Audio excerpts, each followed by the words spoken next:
As Bonfire Night unfolded in Birmingham, the streets descended into chaos. Local youths launched fireworks at police officers who stood with riot shields, trying futilely to maintain order.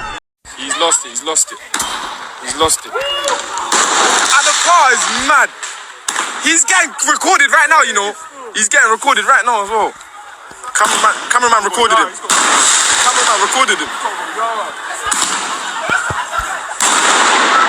Water and fireworks rained down on the officers, a clear display of defiance and disrespect for authority. The scenes were shocking, but unfortunately, they weren't surprising. This is what Birmingham has become, a city where lawlessness thrives, and police are rendered powerless in the face of unrelenting disorder.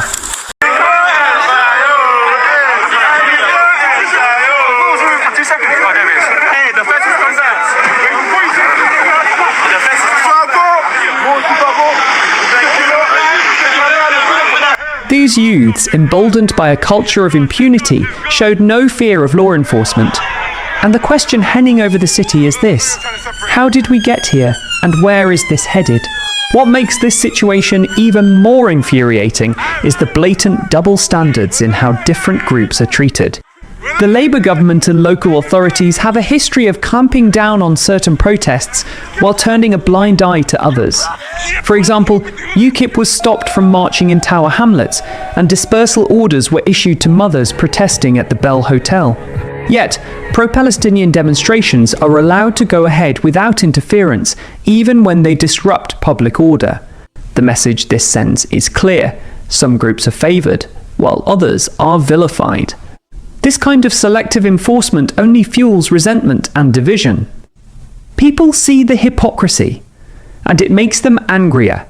It's no wonder that tensions in cities like Birmingham are reaching boiling point. The situation in Birmingham isn't limited to fireworks and protests. There's a growing sense of unease among residents, particularly in areas like King's Standing. Reports of HMOs' houses of multiple occupation, filled with fighting-age foreign men, are increasing. And with them come rising incidents of antisocial behaviour and crime.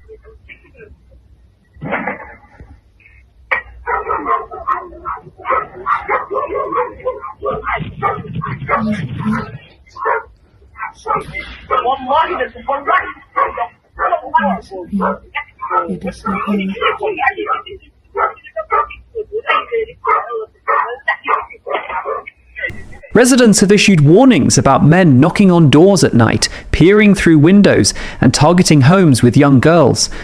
These aren't isolated incidents, they're part of a larger pattern that has made many people feel unsafe in their own neighbourhoods.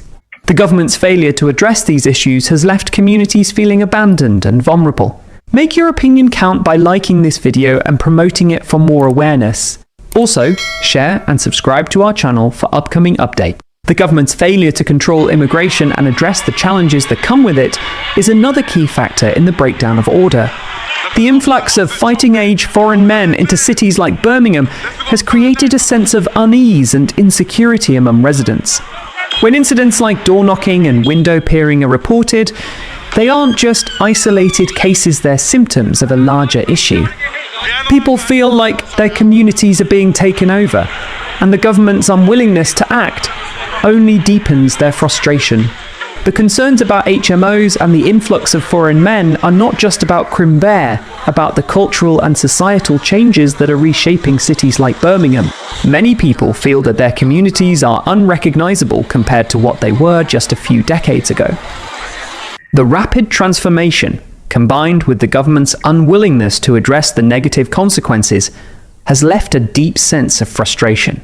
People are tired of being told to accept these changes without question. They're tired of being labelled as bigots or racists for expressing legitimate concerns about safety and cohesion. Adding to the tension is the perception that certain communities are treated with kid gloves. Authorities often excuse bad behaviour by saying it's not their fault, patronising these groups while ignoring the impact on the wider community. This approach is not only ineffective, but also deeply unfair. It creates a two-tier system where some people are held accountable for their actions, while others are given a free pass. This lack of fairness erodes trust in the system and fuels the kind of defiance and lawlessness we saw on Bonfire Night. The chaos in Birmingham is a microcosm of a larger problem facing the UK. The government's inability or unwillingness to enforce the law and maintain order is undermining national security. If they can't control what's happening in Birmingham, what hope is there for the rest of the country? The scenes from Bonfire Night are a stark reminder that the current approach isn't working. The law is powerless to control the situation, and the consequences are becoming increasingly dire. The rise of antisocial behaviour, crime and cultural tensions in cities like Birmingham isn't just a local issue, it's a national crisis. The government's failure to address these challenges is making the country less safe and more divided. The warnings from residents in King's Standing should serve as a wake-up call. People are scared, and they feel like they have no one to turn to. The police are stretched thin, the law is toothless, and the government seems more interested in virtue signalling than solving real problems. The situation in Birmingham is a warning sign for the rest of the UK. If the government doesn't take action to restore order, address the root causes of the chaos, and enforce the law fairly, things will only get worse. The scenes from Bonfire Night should be a wake-up call, but will anyone in power listen? Or will they continue to ignore the growing anger and frustration of the people they're supposed to represent? The people of Birmingham and the UK as a whole deserve better. They deserve safe streets, fair treatment, and a government that puts their needs first. The current state of affairs is unsustainable, and the consequences of inaction will be devastating. The chaos in Birmingham is a symptom of a much larger problem, and it's time for the government to take it seriously before it's too late. The people have had enough, and they won't stay silent forever.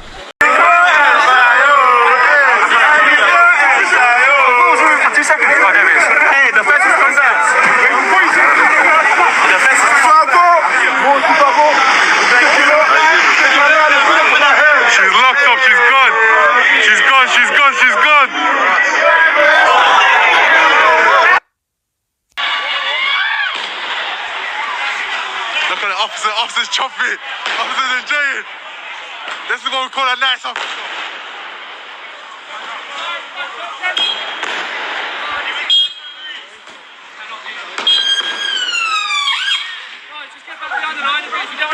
Behind the line, guys.